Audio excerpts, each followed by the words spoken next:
Alléluia. Nous allons aborder un sujet vraiment délicat. Mais avant, j'aimerais lire deux passages bibliques. J'aimerais lire deux passages bibliques qui sont dans 1 Corinthiens 1, versets 19 à 20. Je vais lire 1 Corinthiens 1, verset 19 à 20. 1 Corinthiens 1, verset 19 à 20, il est écrit: Aussi est-il écrit, je détruirai la sagesse des sages et j'anéantirai l'intelligence des intelligents. Verset 20, où est le sage? Où est le scribe? Où est le disputeur de ce siècle? Dieu n'a-t-il pas convaincu de folie la sagesse du monde? Je voulais lire ces deux passages. Alléluia. Bien-aimés dans le Seigneur Jésus,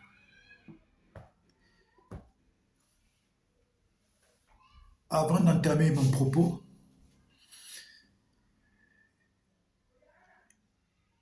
j'aimerais reconnaître que Dieu fait des choses extraordinaires. Un jour, j'ai écouté le président Bandakani, je crois du parti NMP, il est camerounais. Je l'ai écouté une fois qui disait, c'est un panafricaniste vraiment, il a ça dans l'ADN, il a ça dans le sang. Un jour, il disait que les panafricanistes ne doivent pas perdre la vision du combat. Et il disait aux panafricanistes, évitez des combats qui ont trait à la religion. Évitez de parler de Dieu, de la Bible, de la religion. Ce n'est pas là notre combat en tant que panafricanistes. Nous avons de vrais combats. Nos combats sont ailleurs. Et c'est un très bon conseil qu'il avait donné ce jour. Et je suis écouté Kémy Séba. Je suis écouté Kémy Séba qui avait donné le même conseil aux panafricanistes en leur disant ne vous attaquez pas à la religion, ce sont des faux débats. Ne vous attaquez pas à la religion, ne vous attaquez pas à la Bible, ni au Coran, ni à Jésus-Christ, ni à quoi. Ne vous attaquez pas à la religion. Ce sont des faux débats. Notre combat est ailleurs. J'ai écouté Kémy Séba le dire. Et c'est un bon conseil qu'il avait donné ce jour aux panafricanistes. Mais c'est dommage. Parce que il y a certains qui se disent panafricanistes, mais qui ont pris pour combattre la Bible, parce qu'ils disent que la Bible c'est un truc de blanc. Combattre Jésus, combattre Dieu. C'est-à-dire qu'ils se lancent dans un combat qui est déjà perdu d'avance. Pour essayer de démontrer que Dieu n'existe pas. Dieu, c'est la chose des Blancs. Pour essayer de démontrer que la Bible, le Coran, ce sont des histoires des Blancs. Pour essayer de démontrer que la Bible, c'est une histoire qui n'a aucun sens. C'est une fabrication des Blancs. Pour essayer de faire comprendre aux gens que Jésus-Christ, c'est une fabrication des Blancs. Il y a certains panafricanistes qui ont pris pour combat ce genre de folie. J'appelle cela de la folie. S'attaquer à la Bible, s'attaquer à Jésus, s'attaquer à la religion, s'attaquer aux intérêts de Dieu. C'est peine perdue, c'est un combat perdu d'avance. J'ai dit toujours aux gens que Jésus-Christ n'est pas le christianisme. C'est le français des hommes qui ont mis christianisme parce que les gens disent que ça concerne Christ. Jésus-Christ, c'est le chemin, la vérité et la vie. Jésus-Christ, c'est la vie de Dieu en manifestation d'une manière visible.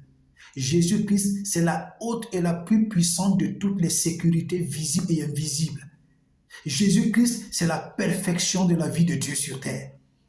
Quand tu veux ressembler à Jésus, tu deviens parfait.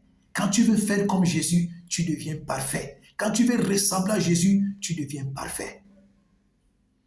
C'est pourquoi la Bible dit, le lien le plus parfait, c'est l'amour.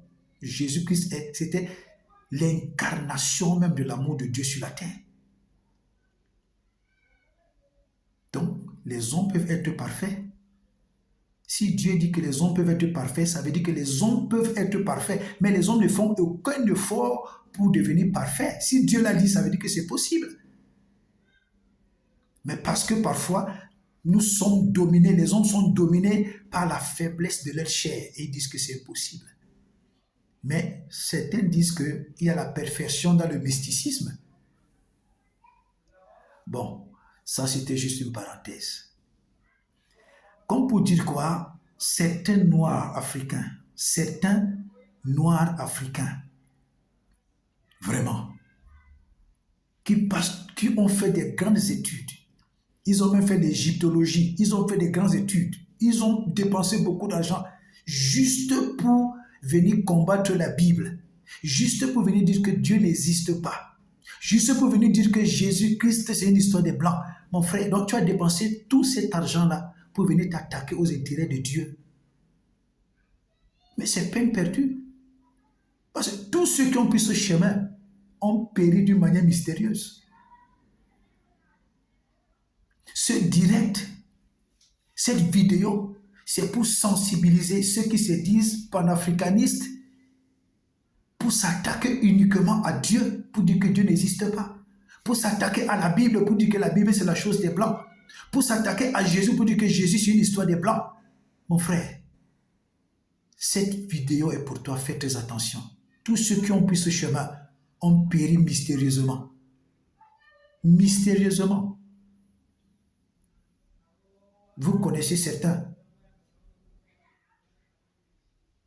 Et tous ceux qui disent que Dieu n'existe pas, qu'est-ce qu'eux ils proposent? Ils proposent quoi? Eux-mêmes, ils ont des vies pauvres. Eux-mêmes n'ont rien. Même les dieux de leur village ne peuvent pas les venir en aide. Même les dieux de leurs ancêtres ne peuvent pas leur venir en aide.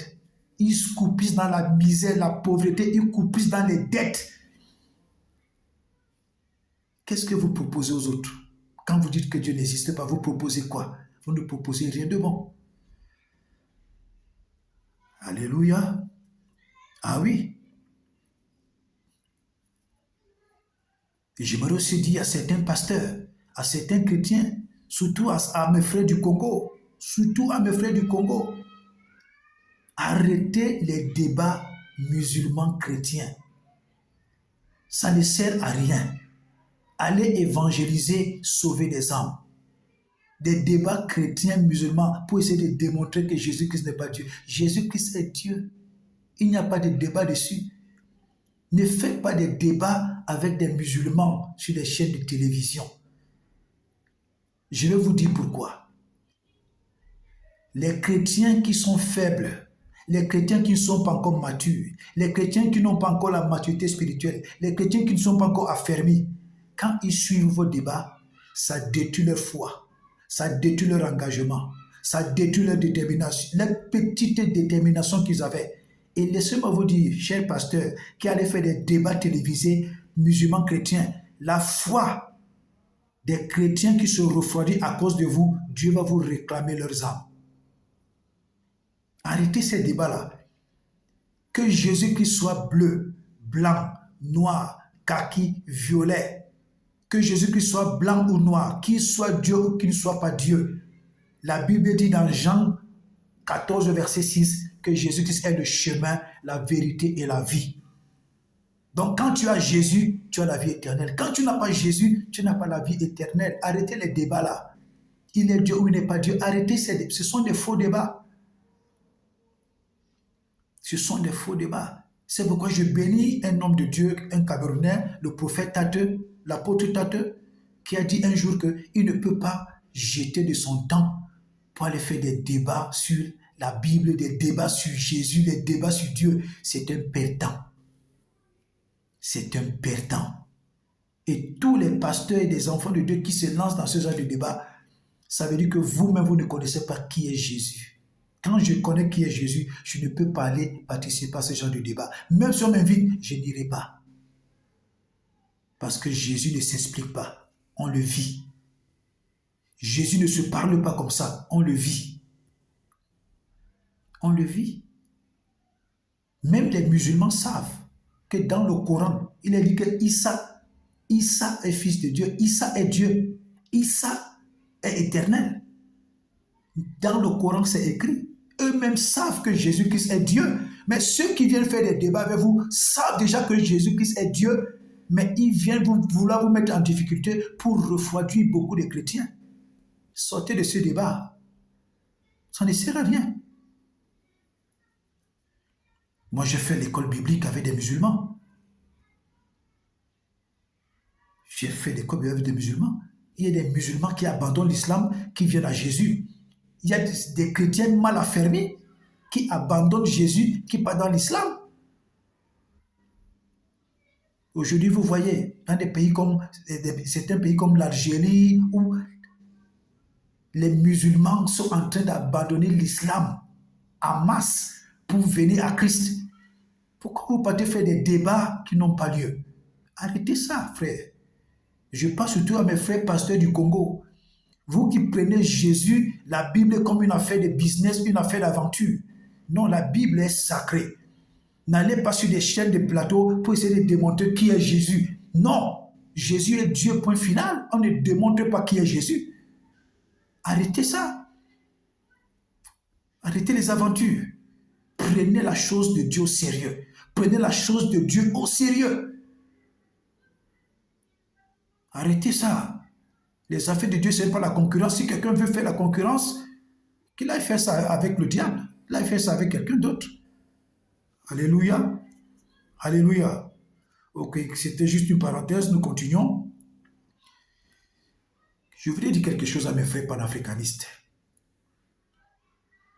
Je vais vous dire quelque chose. Si le colon pouvait savoir un seul instant que la Bible est un livre par lequel l'Afrique devait être libérée, il ne l'aurait jamais amené en Afrique. Oui. Ceux qui critiquent la Bible, c'est parce qu'ils n'ont pas encore lu le contenu. Ceux qui critiquent la Bible, c'est parce qu'ils n'ont pas encore découvert le contenu. Je dis bien, si le colon avait su que la Bible devait être un livre qui devait ouvrir l'esprit des Africains, amener les Africains à être émancipés spirituellement, amener les Africains à commencer à voir les choses d'une manière déterminante, le colon n'aurait jamais amené la Bible en Afrique. Alléluia. Il n'aurait jamais amené la Bible en Afrique. Je vous dis la vérité, frère. Dans la Bible, le livre de Josué, le livre des rois, le livre des chroniques, frère, dans ces livres-là, les livres-là parlent des techniques de guerre. C'est un livre complet. Je vous dis que la Bible est un livre complet. Messieurs les panafricanistes qui croyaient que la Bible c'est votre combat, vous faites fausse route. La Bible c'est un livre complet. Ce n'est pas pour rien qu'il a été toujours le best-seller de tous les temps. Ce n'est pas pour rien que ce livre a été, depuis qu'il est combattu jusqu'à aujourd'hui, personne n'a pu éteindre la Bible.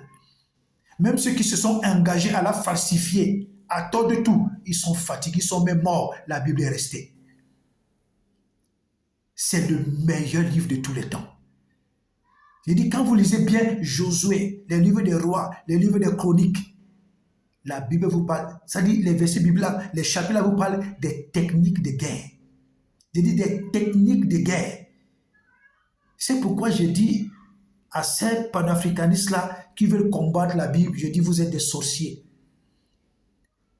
Parce qu'un livre qui nous donne les techniques de guerre, un livre qui nous enseigne sur les techniques de guerre, un livre qui nous révèle comment on peut faire la guerre et vaincre. Mais certains panafricanistes trouvent qu'il faut combattre la Bible, il faut chasser la Bible de l'Afrique. Mais j'ai dit que ce type de panafricanisme, vous êtes des sorciers. Vous êtes des sorciers, vous êtes des inconscients, vous êtes des malades mentaux. Vous n'avez rien du tout malgré votre grand background, malgré vos études. Il vous manque beaucoup de choses dans la tête. Vous êtes dépourvus de toute sagesse. Je vous dis, quand vous lisez Josué, le livre des rois, le livre des chroniques, j'ai dit à ces panafricanistes-là qui combattent la Bible, achetez chacun de vous une Bible. Commencez à la lire attentivement. Vous allez voir que c'est le livre le plus complet. Il nous enseigne sur les techniques de guerre. Alléluia. La Bible t'enseigne comment tu dois te comporter. Comment tu dois te comporter. Tu dois te comporter dans ton foyer, tu dois te comporter en famille, tu dois te comporter dans la société. La Bible nous enseigne toutes ces choses. La Bible nous enseigne comment tu dois te comporter avec la femme de ton frère. Tu ne dois pas toucher à la femme de ton frère. Voilà ce que la Bible nous enseigne. La Bible nous enseigne comment on doit gérer notre sexualité. La Bible nous enseigne comment on doit gérer notre argent. Alléluia. La Bible nous enseigne toutes ces choses. La Bible nous enseigne toutes ces choses. La Bible nous enseigne comment on doit même ouvrir des entreprises et comment gérer nos entreprises. Tout ça est écrit dans la Bible. Tout ça est écrit dans la Bible. Mais vous vous levez un matin, vous commencez à attaquer la Bible, vous commencez à insulter la Bible, vous commencez à insulter Dieu, vous insultez Jésus, vous insultez quelque chose que vous n'avez pas découvert. Allez découvrir ce qui est dans la Bible. Vous serez étonnés. Je dis, vous serez étonnés. Dieu a mis quelque chose d'extraordinaire en possession, a permis que les hommes puissent entrer en possession de quelque chose d'extraordinaire. Voilà. La Bible est extraordinaire. La Bible est mystérieuse. La Bible a tout dedans. La Bible traite tous les problèmes de l'humanité. Les réponses sont dans la Bible. Donc, Kémy Séba et Bandakani avaient raison. Et beaucoup d'autres personnes que certainement je n'ai pas suivies ont raison de dire, frères panafricanistes, ne vous attaquez pas aux religions, ne vous attaquez pas à la Bible, ne vous attaquez pas à Dieu, ne vous attaquez pas à Jésus, ne vous attaquez pas. Non, notre combat est... Eux-mêmes disent que le combat des panafricanistes est ailleurs. Je ne suis pas là pour faire le marketing du panafricanisme. Non, je suis là juste pour dire aux gens que si tu es panafricaniste, ton combat est ailleurs. Moi, je suis là pour défendre les intérêts de Dieu. C'est pour te dire que tu t'attaques à la Bible pour rien. Tu t'attaques à Jésus-Christ pour rien. Tu t'attaques à l'évangile pour rien. Tu veux que la Bible disparaisse de l'Afrique alors que dans la Bible, il y a des choses extraordinaires. Comment un livre qui contient les techniques de guerre, vous dites qu'on doit sortir ce livre de l'Afrique. Allez le lire. Vous allez découvrir des choses extraordinaires dedans. Alléluia. Alléluia. Ah oui. Et aussi dans la Bible, comme certains panafricanistes pensent que les Blancs ont écrit dans la Bible que le noir est maudit. Il n'est écrit nulle part dans la Bible d'une manière spécifique que le noir a été maudit. C'est écrit nulle part. Les gens ont pris des versets bibliques qu'ils ont donné eux-mêmes des interprétations. Quand vous suivez l'histoire, quand vous suivez l'histoire de l'humanité, à cette époque-là, ce n'était que des noirs. Jésus même était noir. Donc vous vous attaquez à votre frère noir. Vous dites que Jésus était blanc. Voilà donc ce que je dis. Il y a certains panafricanistes qui sont des zinzins. Il y a certains panafricanistes qui sont des malades mentaux. Il y a certains panafricanistes qui ont raté la cible. Ils viennent nous parler le gros français contre Dieu, contre la Bible, contre Jésus. Ah, vraiment. Non. Il n'est écrit nulle part dans la Bible écrit que le noir a été maudit. Ce n'est écrit nulle part d'une manière spécifique. Zéro faute. Zéro. Parce que la reine de Séba, celle que Salomon avait épousée, était noire. Et elle était une reine. Donc, c'est-à-dire elle était riche. La Bible dit qu'elle a amené des richesses à Salomon. Comment vous dites que le noir est maudit? Le noir est maudit comment? Avec toute la richesse qu'il y a en Afrique, ça veut dire que certains panafricanistes sont eux-mêmes tombés dans le jeu du colon. Donc le colon les a amenés dans son jeu, eux-mêmes sont tombés dans le jeu du colon et ils sont en train de condamner la Bible. Alors qu'ils n'ont qu'une seule minute s'asseoir et réfléchir. Ah, pourquoi toute l'Afrique est riche?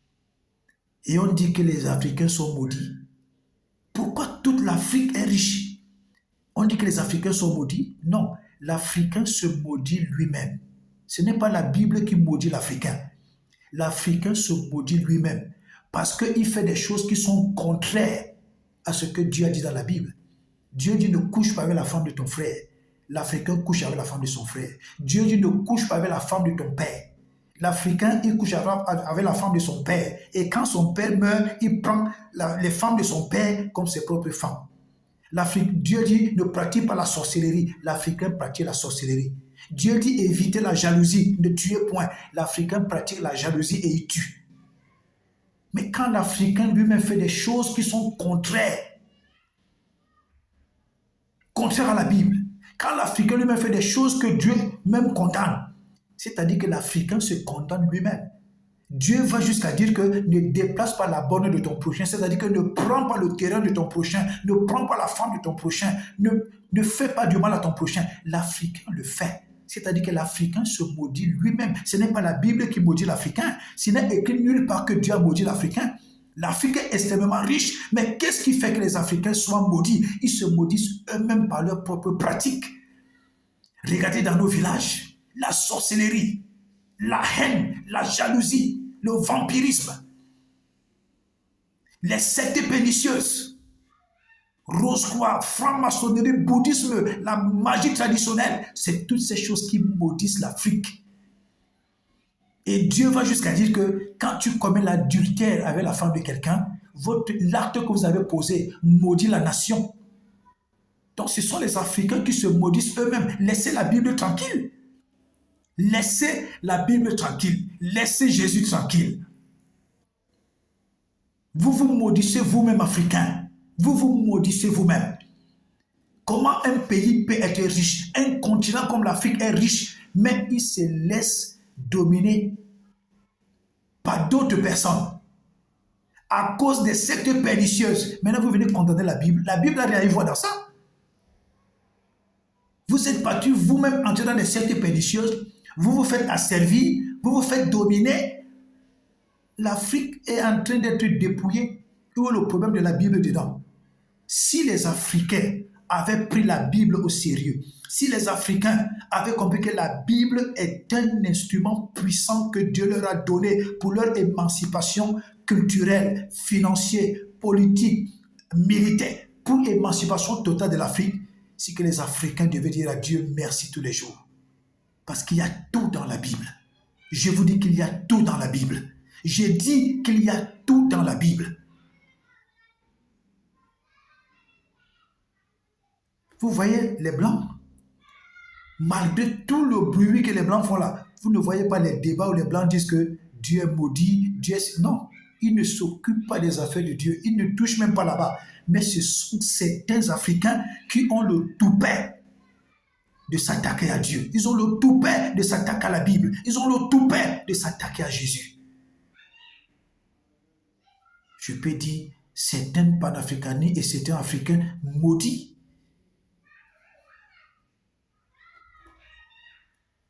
Donc laissez la Bible tranquille. Laissez la Bible tranquille. Vraiment. Quand tu lis la Bible, je veux vous dire, parce que je suis en train de parler aux Africains, je parle aux Africains et je parle à certains panafricanistes qui sont comme des malades mentaux, qui ne connaissent même pas là où se trouve leur combat. Quand tu lis la Bible avec un esprit de contradiction, tu vas trouver la contradiction partout.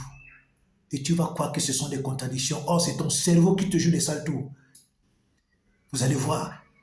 des docteurs, des professeurs, des intellectuels, des gens qui ont poussé dans les études, mais qui viennent lire la Bible avec un esprit de contradiction. Ils ne peuvent rien comprendre dans la Bible.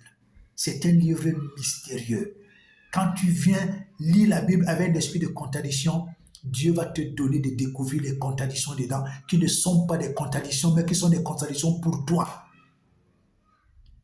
Quand tu viens lire la Bible avec l'esprit d'un enfant, pour essayer de comprendre ce que Dieu dit dedans, Dieu va te donner de découvrir les mystères qu'il y a dans la Bible. C'est ça le mystère de la Bible. C'est un livre très mystérieux. Un livre qui met KO tous les intellectuels.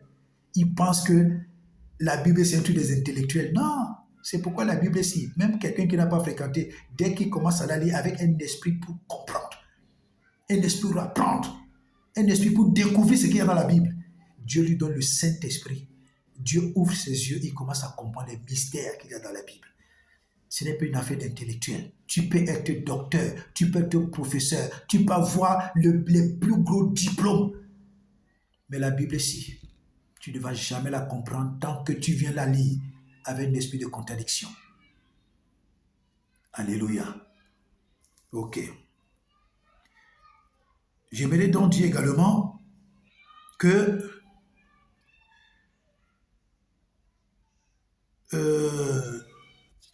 Jésus-Christ est merveilleux. Parce que j'ai dit qu'aujourd'hui, je parle aux Africains.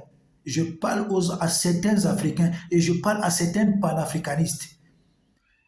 Je dis encore qu'il y a certains Bandakani, que Dieu le bénisse. Que Dieu bénisse Bandakani, qui avait donné ce merveilleux conseil aux panafricanistes. Que Dieu bénisse également Kémy Séba, qui avait donné ce conseil aux panafricanistes. Il y en a certaines personnes qui ont certainement donné ce conseil, que ne vous attaquez pas à la Bible, ne vous attaquez pas à la religion. Laissez ça. Que Dieu vous bénisse, que Dieu garde vos familles, que Dieu vous protège, que Dieu vous ouvre des portes, que Dieu combatte ceux qui se dressent contre vous, au nom puissant de Jésus. Ok, je poursuis en disant ceci. Ceux qui passent le temps à condamner Jésus, je dis bien certains Africains, certains panafricanistes qui passent le temps à insulter Jésus, qui passent le temps à condamner Jésus, je veux vous poser une question. Est-ce que Jésus-Christ est président dans un pays africain ici? Est-ce que vous avez entendu que Jésus-Christ a été voté comme président dans un pays africain? Dites-moi lequel. Je n'ai jamais entendu ça quelque part. Que Jésus-Christ a été nommé comme président dans un pays africain. Est-ce que Jésus-Christ a été nommé comme ministre des Finances dans un pays africain? Non. Mais qu'est-ce que vous en voulez à Jésus? Pourquoi vous en voulez à Jésus? Ok, allons-y tout doucement. Est-ce que c'est Jésus-Christ qui vous empêche de gagner des élections? Tu appartiens à un parti politique. Quand tu vas aux élections, ton parti politique perd tous les jours, perd chaque année.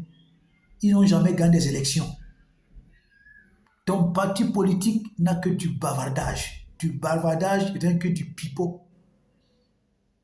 Est-ce que c'est Jésus qui vous empêche de gagner des élections? Non. Allons-y tout doucement. Est-ce que c'est Jésus-Christ qui dit au chef de ton village de coucher avec les femmes de ses frères, de coucher avec les femmes de ses tidas? C'est Jésus-Christ qui a dit au chef de ton village de prendre les terres des autres? C'est Jésus-Christ qui a dit au chef de ton village de pratiquer la sorcellerie? Non. Allons-y tout doucement. Est-ce que c'est Jésus-Christ qui détourne les fonds publics dans les pays africains? Est-ce que c'est Jésus-Christ qui dit aux présidents africains, à certains ministres, certains sénateurs, de détourner l'argent, de détourner les fonds publics? Est-ce que c'est Jésus-Christ? Non.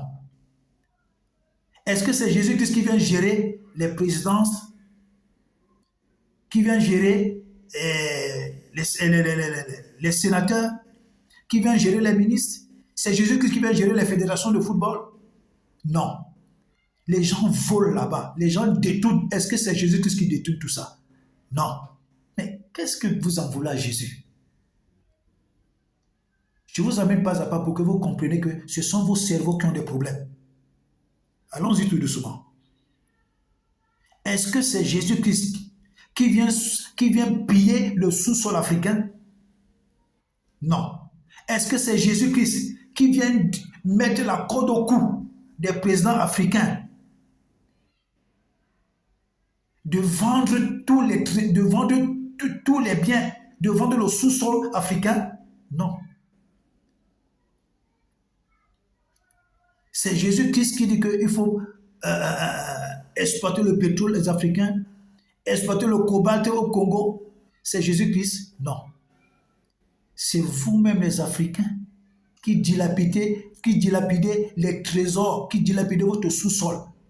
Qu'est-ce que Jésus y voit dedans? Pourquoi tant de haine pour Jésus? On aura la conclusion à la fin. Est-ce que c'est Jésus-Christ qui vient dans nos villages tuer les gens en sorcellerie? Non. Est-ce que c'est Jésus-Christ qui vient dans nos villages empoisonner les gens? Non. Est-ce que c'est Jésus-Christ qui vient dans nos villages pour s'aimer la jalousie? Non. Ce n'est pas Jésus qui fait ces choses. Donc si je comprends bien, les dieux de nos villages là, ce sont des dieux rancuniers. Ce sont des dieux jaloux. Ce sont des dieux tueurs. Ce sont des dieux qui imposent la misère. C'est ça les dieux de nos villages, les dieux de nos ancêtres, si je comprends bien. Parce que tout ce que je ne fais que vous citez là, Jésus-Christ n'a rien à y voir dans ça. Ok, continuons. Est-ce que c'est Jésus-Christ qui te demande de mal gérer ton salaire? Quand tu touches ton salaire à la fin du mois, tu vas détruire ton salaire avec des prostituées dans les bars, dans les hôtels. Tu vas mettre ton salaire dans les fesses des femmes. C'est Jésus-Christ qui te dit d'aller faire tout ça? C'est Jésus-Christ qui te dit d'aller gaspiller ton salaire? Non. C'est Jésus-Christ qui te dit de mal gérer ton argent? Non. C'est Jésus-Christ qui te dit que dès qu'une affaire marche, tu prends l'argent, tu pars dilapider, gaspiller? Non. C'est toi-même. Dans quoi est-ce que tu accuses Jésus? Allons-y tout doucement.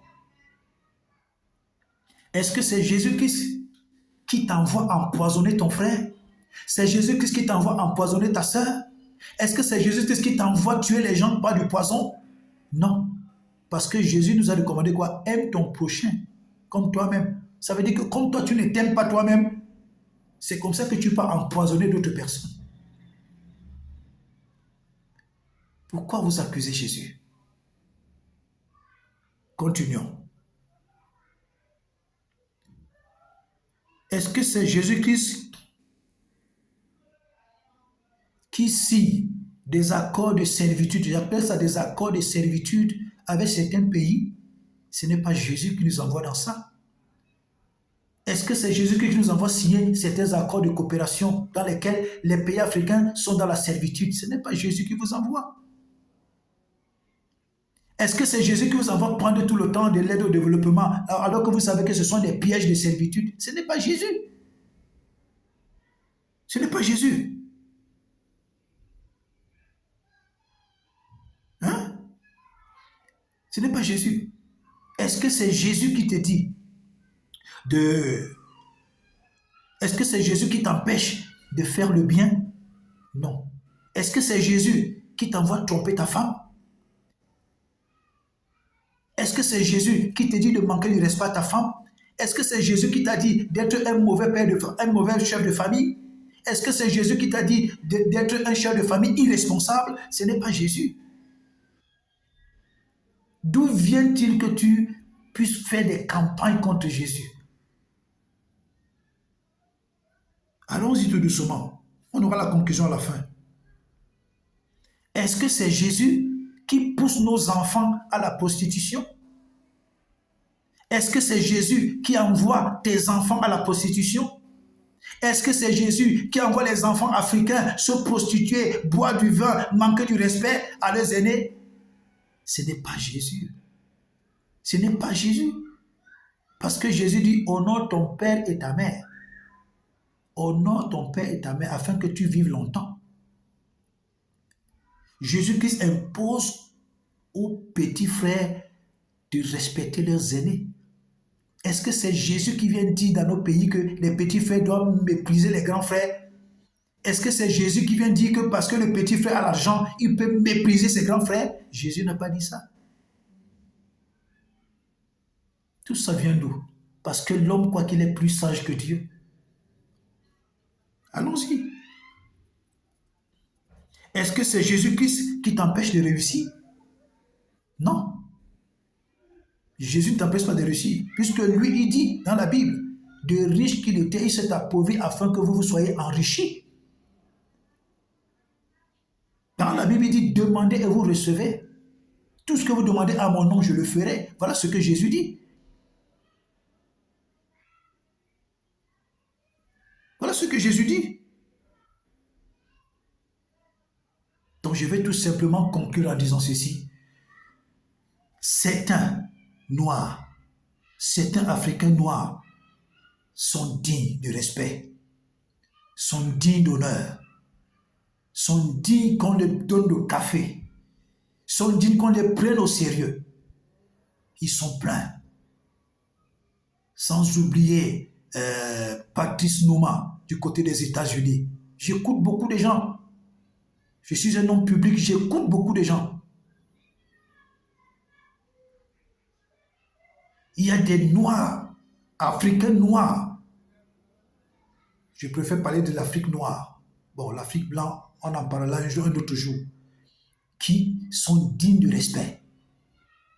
Mais il y a certains Africains noirs. Je crois que c'est eux-mêmes qui sont la malédiction de l'Afrique. Ils sont la malédiction de l'Afrique. Dans cette catégorie, on trouve des enfants, on trouve des jeunes, on trouve des adolescents, on trouve des adultes, on trouve des vieillards. Dans cette catégorie également, on trouve des Africains noirs qui sont comme la malédiction de l'Afrique.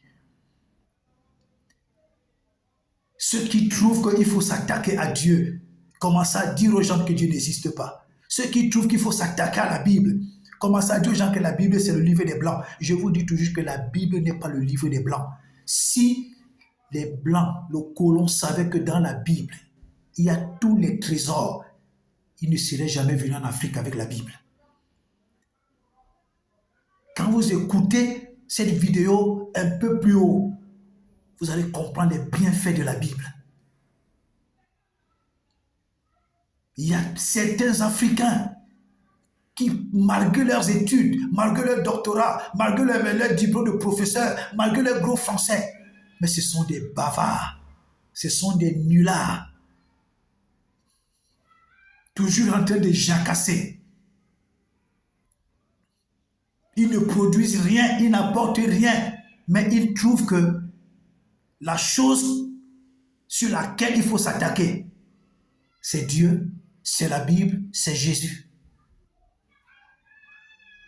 Frère, je vous dis encore en conclusion, tous ceux qui ont pris ce chemin ont mystérieusement péri.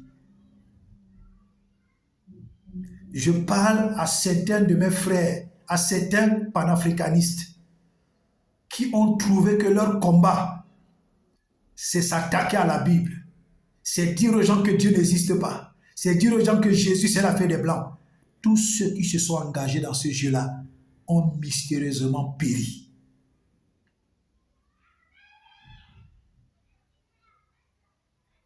Alors, j'espère que votre combat est ailleurs. Votre combat est ailleurs.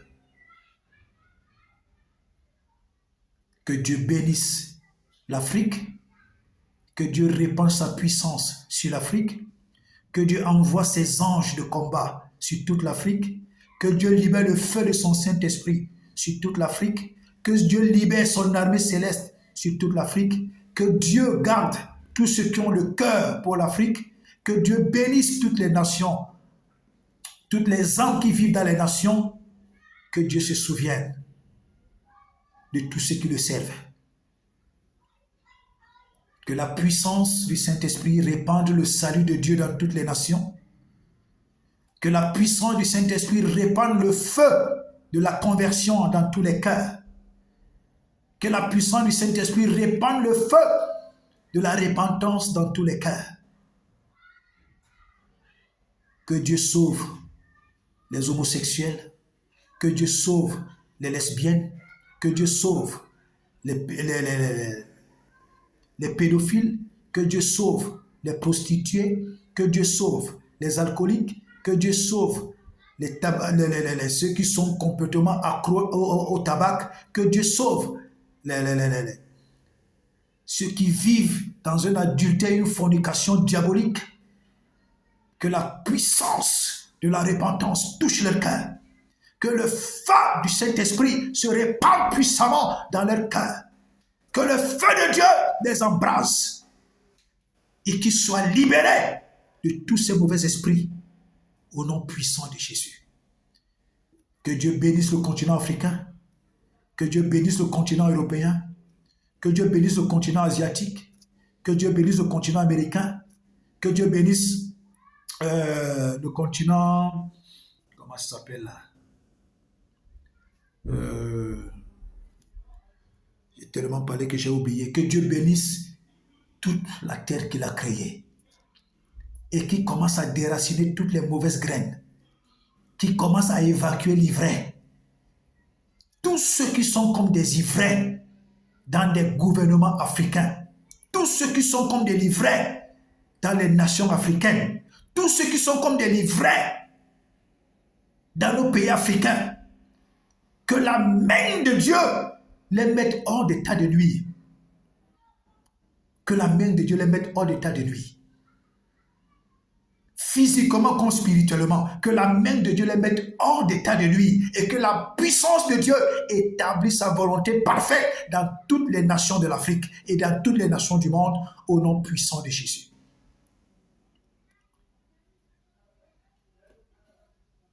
C'était le serviteur de Dieu, le révérend pasteur Christian Roger Medouk. Que Dieu vous bénisse, que Dieu vous garde. Je vous dis encore, Dieu est extrêmement dangereux. Dieu est extrêmement dangereux. Dieu est extrêmement dangereux. Ce qui est arrivé à Sodome et à Gomorrhe va se passer dans dans certains pays africains. J'ai dit ce qui s'est passé à Sodome et à Gomorrhe, que le feu de Dieu est descendu du ciel, va bientôt se passer dans certains pays africains. La catastrophe sera grave. J'ai dit le jugement de Dieu sera très grave dans certains pays africains. Tous ceux qui écoutent cette vidéo, partagez-la au maximum. J'ai dit partagez-la au maximum. La colère de Dieu va descendre bientôt, très bientôt, dans certains pays africains. Les dégâts seront graves. Les dégâts seront graves. Dieu lui-même vient juger. Dieu lui-même vient juger. Comme il dit dans sa Bible, il est le Dieu qui juge les nations. Personne n'est au-dessus de Dieu. Que tu sois président, que tu sois sénateur, que tu sois ministre, que tu sois président d'une fédération de football, que tu sois directeur d'une entreprise, que tu sois directeur des ressources humaines, qui que tu sois, même si tu es l'homme le plus riche de la terre, tu n'es pas au-dessus de Dieu. Dieu fait comme ça. Tu disparais. Tu ne sais pas à quel moment le ciel va pisser le feu sur ta tête et ça sera ta mort. Tu as le temps de changer. Tu as le temps de te repentir. Ça peut être ce soir, ta fin. Fais gaffe. Donne ta vie à Jésus. Repends-toi de tous tes péchés. Dis au Saint-Esprit de changer ton cœur. Dis au Saint-Esprit, dis à Dieu que tu ne vas plus vivre dans la méchanceté, que tu te répands. Après, tu dis à Jésus, Seigneur Jésus, je te reçois dans mon cœur comme mon seul Seigneur, mon seul sauveur, mon seul et unique maître personnel. Et tu dis à Satan, Satan, je divorce avec toi d'une manière totale aujourd'hui. À partir de Jésus, c'est Jésus-Christ qui est le maître de ma vie physique et spirituelle. Alléluia. Les sectes pernicieuses n'ont aucun pouvoir. Tous ceux qui vous menacent dans les réseaux sociaux, qui vont vous tuer, ils n'ont aucun pouvoir. Ils savent à qui le font. Ils n'ont aucun pouvoir. Même Satan n'a aucun pouvoir devant Jésus. Vous ne connaissez pas qui est Jésus. On expérimente Jésus. Je vous aime dans l'amour du Seigneur. Je ne voudrais pas que vous périssiez, mais que vous soyez sauvés. Comme il dit dans Jean 3, verset 16. Dieu a tant aimé le monde qu'il a donné son Fils unique, Jésus-Christ, afin que quiconque croise en lui ne périsse point, mais qu'il ait la vie éternelle. Jésus-Christ est le chemin qui te mène à la vie éternelle. Pense à ton âme. À quoi sert-il à un homme de gagner le monde entier s'il perd son âme? Dis la parole du Seigneur. Que Dieu te bénisse, que Dieu te garde. Shalom.